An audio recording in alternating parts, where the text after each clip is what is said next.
Have you ever heard of a sanatorium, otherwise known as an Indian hospital? I'm not surprised if you haven't, because this has been kept on the down low for generations. And I want to share it with you because it's actually impacted my life directly. So my grandfather, who is Kautaq, Kautaq, he was born in Sanikiluwak, Nunavut, which is actually named after his great-grandfather. Now, my grandfather was taken by ship at 19 years old.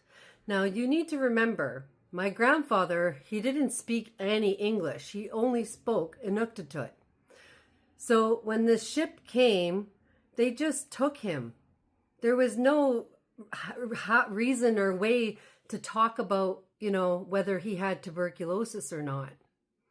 So they took my grandpa at 19 years old by ship. And I can't even imagine how that made him feel. They brought him to Cochrane, Ontario. And from there he went to London, Ontario at the Beck Memorial Sanatorium. Now, the Beck Memorial has been changed several times, the title. There's even a lawsuit against them, not as the Beck Memorial, as whatever it was after that. There's no lawsuit for the Beck Memorial.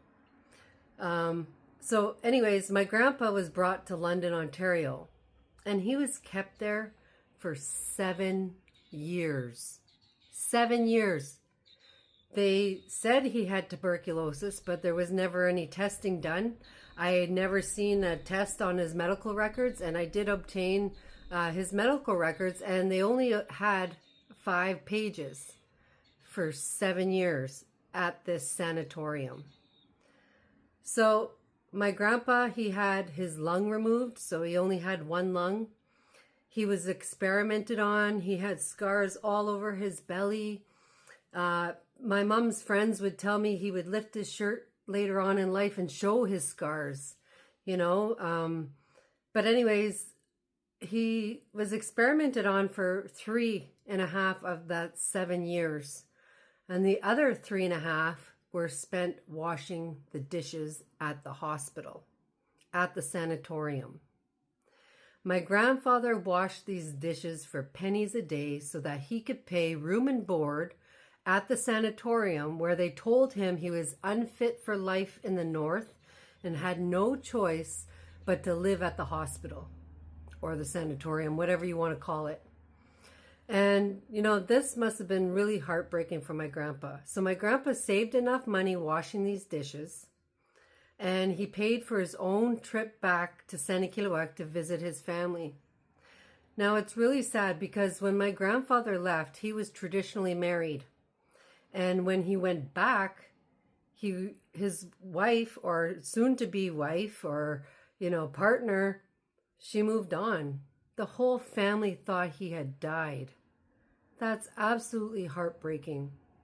Something else you need to know about the sanatoriums is that a lot of times children who were in residential school, when they got sick, they would also be sent to these sanatoriums. And when they got better, they'd be sent back to residential school. So a lot of people have been impacted by sanatoriums and Indian hospitals, not just my family. So going back to where my grandfather went for his vacation back home, he was heartbroken because his wife had moved on, and, things were different for him then. So when he went back to London, he was homesick, and medical records show that he was so homesick for the north. My grandfather asked to be moved to the Moose Factory Hospital because he knew it was the most northern hospital. Eventually, he got transferred there, and he ended up becoming an X-ray technician without any education for over 30 years. That's what my grandfather did, all because he was experimented on and X-rayed on so much that he knew how to do this job. And because he was a staff member at the hospital, staff members would get houses across the street from the hospital to live in. So my grandfather was able to have a family. And that's the story about my grandfather. And even for myself, I have special memories of my grandpa. I would go visit him up in Moose Factory all the time. My grandpa ended up dying when I was about 11 years old, maybe 12 years old probably.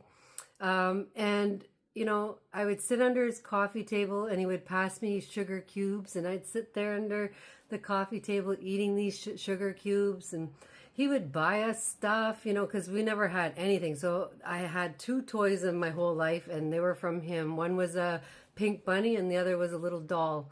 And those were both from my grandfather. So I'm really blessed to have those memories and to have this knowledge of my grandfather. And people don't even realize, but my name, Resilient Inuk, it's for him, my grandfather. He's the resilient Inuk. And I started sharing on TikTok and Instagram and YouTube to be able to, you know, spread awareness and create change. You know, this isn't a channel to make you feel guilty or to make you feel blame or shame. I want you to, you know the truth. I want you to understand and see it from a different perspective. I want us to walk together in the future path, you know, and in order to do that, it takes a lot of hard work like this, sharing truths. So thank you so much. I hope you enjoyed listening, and I'm very grateful for your support as always. No more stolen.